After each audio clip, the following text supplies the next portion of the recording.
animal, alors je n'aurais pas respecté les biens de mon maître, et il m'a fait confiance, il m'a donné ces animaux, non pas pour partager du lait de ces animaux-là, mais il m'a simplement donné ces animaux pour les emmener dans la prairie afin qu'ils paîtrent, afin qu'ils puissent manger. Maintenant, je comprends que vous êtes fatigué, vous êtes exténué. Je comprends que l'humanité, le sens de vie voudrait que je vous aide, mais maintenant, que faire? Je dois respecter aussi mon maître et je dois aussi vous aider. Alors, ces deux personnes fatiguées, exténuées, ils ont dit à cette personne que nous comprenons ton excuse et tu as entièrement raison de ne pas nous donner du lait d'un animal qui ne t'appartient pas. Mais maintenant, une de ces deux personnes dit, montre-moi une femelle qui n'a jamais mis bas. Nous savons tous que le lait d'un animal, le lait, comme on dit, monte, le lait arrive lorsque cet animal a eu un enfant.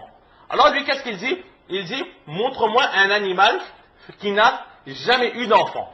Ce qui veut dire que cet animal n'a pas dans son intérieur de lait. Donc, cet animal n'a pas de lait. Si nous prenons donc du lait d'un animal qui n'a pas de lait, cela voudra dire que le lait que nous prenons n'appartient pas à ton maître. Alors l'enfant dit, d'accord, je suis d'accord de te montrer un animal qui n'a pas de lait, mais je vais te dire quelque chose. Je vais te montrer un animal qui n'a jamais mis bas, mais je vais quand même te dire qu'il n'est pas possible qu'un animal qui n'est pas mis bas puisse donner du lait. Alors cette personne lui dit, ce n'est pas grave, montre-moi quand même un animal, une femelle qui n'a jamais eu d'enfant. Alors il montre l'animal et cette personne s'approche de cet animal, de cette femelle, et murmure quelques paroles, et ensuite il touche les mamelles de cet animal, et très très rapidement, ces mamelles commencent à se remplir, et le second compagnon, il va essayer de rechercher dans ce désert-là un rocher ou un galet avec une sorte de fente au milieu, afin de pouvoir récolter du lait de cet animal. Et ensuite, le premier homme va commencer à traire l'animal, et du lait sortira de cet animal qui théoriquement ne doit pas avoir de lait, et il va traire, il va donner à son ami pour boire, il va boire lui-même de ce lait frais, et il va donner aussi à ce jeune enfant un peu de lait pour boire. Et une fois qu'ils se seront rassasiés, alors là, cette personne dira que maintenant, reprends.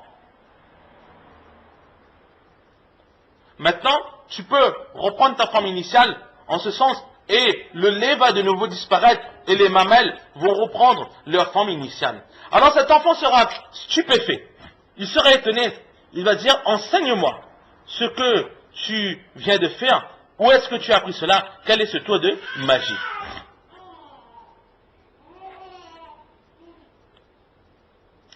Alors,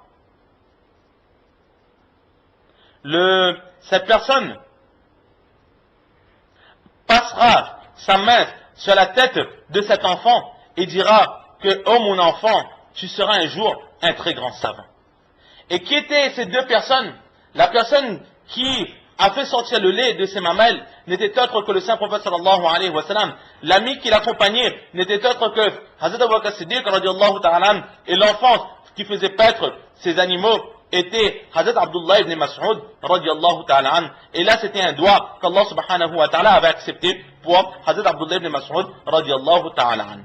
Et il était tellement étonné par cette personne, tellement attaché, tellement attiré par cette personne, qu'il a pris tous les animaux dont il était responsable, il les a de nouveau déposés chez son maître, et a dit qu'à partir de maintenant, je me retire de ton service, et je vais aller dans le service de cet homme, le saint prophète, sallallahu alayhi wa sallam.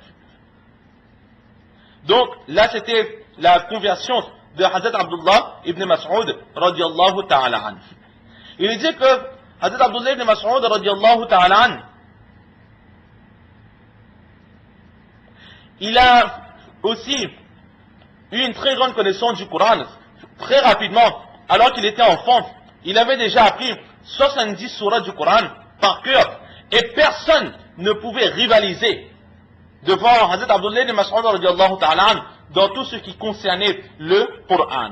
Hazrat Abdullah ibn Mas'ud radiallahu ta'ala, il est la première personne qui a osé lire le Coran à haute voix dans Makkah Mukarrama. Les musulmans, ils lisaient le Coran en cachette. Pourquoi? Parce qu'ils s'y lisaient à haute voix. Alors les Mécois, les idolâtres de Makkah, attaquaient cette personne, le frappaient et les mettaient ensemble. Donc tout le monde craignait de lire le Coran.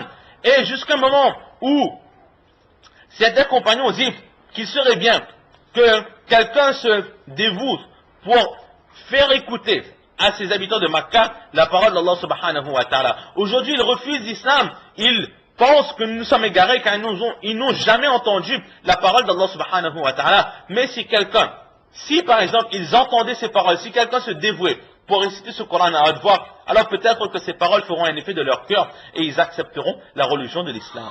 Alors Hazrat Abdullah ibn Mas'ud radiyallahu ta'ala, qui était encore un enfant, il a dit que moi, je ne crains personne et je vais aller leur réciter le Coran. Les personnes qui étaient présentes ont dit: oh Abdullah, tu es jeune et tu n'as personne pour te protéger. Nous préférerons que ce soit quelqu'un d'une grande famille, quelqu'un de courageux, qui aille lire le Coran, de façon à ce que même si les idolâtres, les Mécois voudront le frapper, il sera capable de se défendre et la famille de cette personne aussi défendra leurs proches. Alors Hazrat Abdullah ibn Mas'ud radiyallahu ta'ala dit: laissez-moi, par Allah et avec l'aide d'Allah, je vais aller leur réciter le Coran et mon seul protecteur sera Allah subhanahu wa ta'ala. Donc, il est parti, il est arrivé sur les maqam Ibrahim, à proximité de là où se trouvent les pas de Hazrat Ibrahim alayhi salatu wa salam. C'était le matin et les chefs de la tribu de Quraysh étaient dans leurs différents groupes en train de discuter, bavarder, s'amuser. Alors Hazrat Abdullah ibn Mas'ud radiyallahu ta'ala, il s'est levé et très très fort, à haute voix, il a dit: Bismillahirrahmanirrahim, allim al-Qur'an. Au nom d'Allah, le clément, le miséricordieux, apprenez le Qur'an. Ensuite, il a commencé à lire quelques versets du Qur'an à haute voix. Et là, petit à petit, les Mécois étaient surpris. Ils commencent à écouter jusqu'à ce que certaines personnes réalisent qu'il était en train de lire le Qur'an. Ils se sont dit entre eux qu'il est en train de lire cette parole de Muhammad sallallahu alayhi wa sallam. Et tout le monde s'est levé. Et ils ont commencé à le frapper, à le ruer de coups. Ils étaient ensemble. Ses compagnons lui ont dit que, oh Abdullah, c'est ce que nous craignions pour toi, qu'ils allaient te frapper et te mettre ensemble. Alors Abdullah ibn Mas'ud radiyallahu ta'ala dit que déjà que ces personnes n'avaient à mes yeux aucun respect, je ne les respectais pas, je ne les considérais pas. Ils avaient à mes yeux aucune considération, mais aujourd'hui, j'ai encore moins de considération pour ces personnes. Mais sachez que si vous voulez, je retourne tout de suite et je recommence à lire, car je ne les crains pas. Alors ces personnes disent: non, non, hasbuka, c'est suffisant pour toi, tu les as fait écouter le Coran. Maintenant, ils savent ce que c'est que le Coran. S'ils veulent accepter, ils accepteront, Allah les donnera la guidée. Et s'ils refusent, alors ce sera eux-mêmes qui seront dans la perdition. Lorsque Hazrat Abdullah ibn Mas'ud radiyallahu ta'ala, il a accepté la religion de l'islam, alors il a demandé au prophète sallallahu alayhi wa sallam la permission de le servir. Et le prophète sallallahu alayhi wa sallam lui a donné la permission de le servir, d'être à son service. Et il a dit: oh Abdullah, je te donne la permission d'entrer et de sortir quand tu veux de ma maison, exactement comme quelqu'un de la maison, il ne prend pas la permission pour entrer. Toi aussi, tu es encore un enfant, entre et sors comme tu veux, et tu as l'autorisation d'écouter aussi mes paroles. Alors il dit, car Hazrat Abdullah ibn Mas'ud radiyallahu ta'ala, il restait constamment dans la maison du Saint-Prophète sallallahu alayhi wa sallam. Lorsque ce dernier devait sortir, c'était lui qui préparait ses chaussures. Là où il allait, il marchait avec le Prophète sallallahu alayhi wa sallam. Lorsque le Prophète sallallahu alayhi wa sallam allait aux toilettes, c'était lui qui tenait le voile, qui protégeait le Prophète sallallahu alayhi wa sallam du regard des autres. Lorsque le Prophète sallallahu alayhi wa sallam se reposait, c'était lui qui se chargeait de réveiller le Prophète sallallahu alayhi wa sallam. Et il était connu parmi les compagnons radiyallahu ta'ala anhum ajma'in comme celui qui faisait le lit du Saint-Prophète sallallahu alayhi wa sallam, qui tenait l'oreiller du Saint-Prophète sallallahu alayhi wa sallam, et celui qui tenait le miswak, la brosse à dents du Saint-Prophète sallallahu alayhi wa sallam. Il a fait les deux hijras, les deux égirs vers l'Abyssinie et vers Madina Munawwara. Il a fait les prières vers les deux qibla, lorsque la qibla était encore vers Bayt al-Maqdis, il était déjà musulman. Lorsque la qibla est arrivée en direction de la Kaaba, il était toujours musulman. Il a participé à la guerre de Badr, de Uhud, de Khandak, la guerre des tranchées. Le Bay'a Ridwan, avant au moment du traité de Hudaybiyah, il a participé à toutes les campagnes qu'a faites le Saint-Prophète sallallahu alayhi wa sallam, et même après le décès du Saint-Prophète sallallahu alayhi wa sallam, il a participé à la guerre de Yarmouk. C'est aussi Abdullah ibn Mas'ud radiallahu ta'ala qui a donné le coup de grâce à Abu Jahal, l'ennemi juré de l'islam. Et lorsque il a achevé Abu Jahal, le prophète sallallahu alayhi wa sallam a dit que je suis témoin qu'Abdullah ibn Mas'ud radiallahu ta'ala, il ira dans le paradis. Il rapporte énormément de hadiths du Saint-Prophète sallallahu alayhi wa sallam, et Abdullah ibn Mas'ud radiallahu ta'ala, de lui, plusieurs compagnons radiallahu ta'ala anhu ajma'in rapportent des hadiths. Il était aussi le professeur de plusieurs compagnons, tels que Hazrat Abdullah ibn Abbas radiallahu ta'ala, Hazrat Abdullah ibn Umar radiallahu ta'ala anhuma, Abu Musa al-Ash'ari radiallahu ta'ala, Hazrat Imran ibn Hussein radiallahu ta'ala, Hazrat Abdullah ibn Zubayr radiallahu ta'ala, Hazrat Jabir, Hazrat Anas, Hazrat Abu Sa'id, Hazrat Abu Hurairah radiallahu ta'ala, Hazrat Abu Rafi' radiallahu ta'ala anhum ajma'in, pour nous dire que le savoir qu'avait Hazrat Abdullah ibn Mas'ud radiallahu ta'ala, que même les plus grands compagnons radiallahu ta'ala anhum ajma'in prenaient conseil et apprenez avec lui.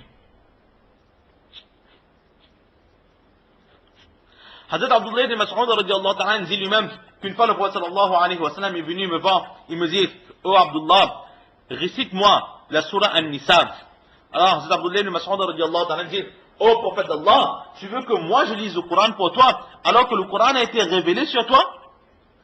Alors le prophète sallallahu alayhi wa sallam il dit que j'aimerais écouter le Coran de la bouche d'autres que moi. Alors il dit que j'ai commencé à lire le Coran jusqu'à arriver à ce ayat. فَكَيْفَ إِذَا جِئْنَا مِنْ كُلِّ أُمَّةٍ بِشَهِيدٍ وَجِئْنَا بِكَ عَلَى هَؤُلَاءِ شَهِيدًا. Quelle sera la situation lorsque devant chaque peuple nous amènerons un témoin, c'est-à-dire le prophète, et devant chaque témoin nous amènerons un autre témoin, c'est-à-dire toi, ô prophète d'Allah. Le prophète sallallahu alayhi wa sallam, il témoignera que chaque prophète a accompli leur mission et que les peuples eux-mêmes se sont égarés et ont refusé l'enseignement de leur prophète. Lorsqu'il arriva à ce ayah-là, alors Hazrat Abdullah ibn Mas'ud radiyallahu ta'ala dit que les larmes ont commencé à couler des yeux du saint prophète sallallahu alayhi wa sallam. Hazrat Abu Musa al-Ash'ari radiyallahu ta'ala dit que j'étais venu une fois, moi, avec la compagnie de mon frère, avec mon frère, nous étions du Yémen et nous sommes venus à Madina Munawwara. Et lorsque nous voyons Hazrat Abdullah ibn Mas'ud radiyallahu ta'ala anhu, comment est-ce qu'il fréquentait le Saint-Prophète sallallahu alayhi wa sallam, il entrait, il sortait, il était